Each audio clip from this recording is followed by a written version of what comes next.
పెద్దపల్లి జిల్లా మంథనిలో 7 నెలల గర్భిణి ఆందోళన చేపట్టింది. అత్తవారింట్లో వేధింపులు తాళలేక అంబేద్కర్ చౌరస్తాలో నిరసనకు దిగింది. మామ లైంగికంగా భర్త మారుతి ప్రసాద్ వరకట్నం కోసం వేధిస్తున్నారని ఆరోపించింది. పోలీసులకు ఫిర్యాదు చేసినా పట్టించుకోలేదని బాధితురాలు ఆవేదన వ్యక్తం చేసింది.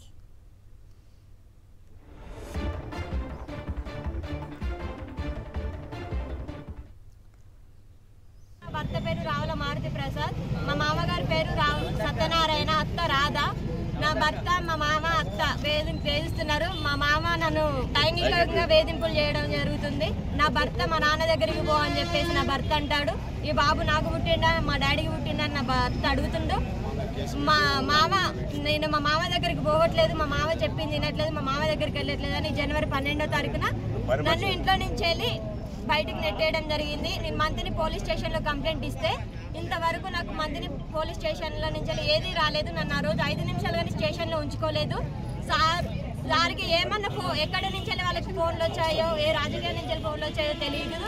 నాకు స్టేషన్లో న్యాయం జరగలేదు అని నేను ఇక్కడ రోడ్డు నాకు న్యాయం చేయాలి సార్. నాకు ఈ సంవత్సరం బాబు 7 నెలల ప్రెగ్నెంట్ కడుపుతోనే ఉన్నా సార్. నాకు న్యాయం జరగాలని చెప్పేసి కోరుకుంటున్నా సార్. ఇదే అంశంపై మరింత సమాచారం మా కరెస్పాండెంట్ రమణ అందిస్తారు. రమణ, పోలీసులకు ఫిర్యాదు చేసినా పట్టించుకోవట్లేదని బాధితురాలు ఆరోపిస్తోంది. పోలీసులు ఏం చెప్తున్నారు ఈ విషయం మీద?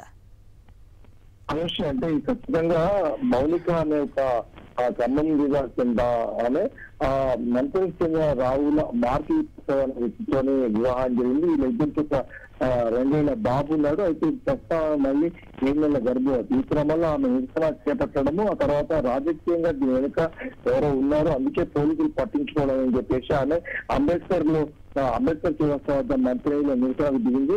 దీంతో కొంత మొత్తంగా ఒక ఆందోళన అయితే నెలకొంది. ఆ కుటుంబీకులు ఎట్టి పరిస్థితులను ఆదుకోవాలి, ముఖ్యంగా తన భర్త తాను వరకట్నం కోసం వేయిస్తున్నాడు, అదేవిధంగా తన మామతో అంటే ఈ లైంగిక వేధింపులు గురవుతున్నా అని చెప్పేసి ఆమె ఆరోపించిన పరిస్థితి. ఈ నేపథ్యంలో పోలీసులు అయితే ఖచ్చితంగా దీనిపై చర్య తీసుకోవాల్సిన అవసరం ఏర్పడింది. ఎందుకంటే ఆమె బాహాటంగా పోలీస్ స్టేషన్ కు ఇప్పటికే 4 రోజుల క్రితం మేము కంప్లైంట్ చేసినా కూడా పట్టించుకోవడం అని చెప్పేసి మాట్లాడే పరిస్థితి. దీనిపైన పోలీస్ శాఖ ఏ విధంగా స్పందిస్తారని చూడాల్సింది.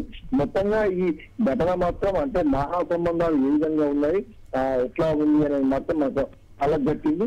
పూర్తి అంటే తాగుతూ భర్త రావడం, అదేవిధంగా మామపై ఆరోపణలు చేయడంతో ఒక కుటుంబానికి సంబంధించిన వ్యవహారం మాత్రం ఈ రోజు బజార్కు ఈడ్చారని చెప్పుకోవచ్చు. Right, thank you Ramana.